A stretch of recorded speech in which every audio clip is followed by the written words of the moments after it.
Hello guys, আপনারা সবাই কেমন আছেন? আশা করি সবাই ভালো আছেন। আজকে চলে আসলাম আমার খামারের হাঁসগুলো। অনেক কষ্ট করতে হয়, প্রতিদিন পানি থেকে তাদের খেদে বাড়িতে নিতে হয়। এজন্য আজকে আমি নেট আনছি, নেট দিয়ে চারদিক দিয়ে বেড়া দিয়ে দিচ্ছি। তারপর এখানে হাঁসগুলো ছাড়বো। তো এই নেটগুলো বেড়া দিতে আমার অনেক কষ্ট হচ্ছে। হাঁসগুলো যাতে ভালো মতো এখানে থাকতে পারে।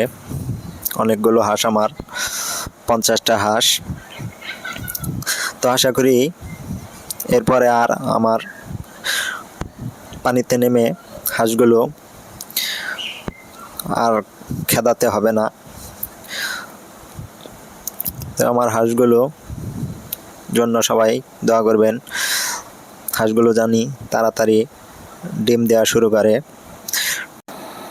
একটা খামারির যে কত ধরনের কষ্ট হয় একটা খামার করতে, আমি ছোট খামার করে যা বুঝতে পারছি।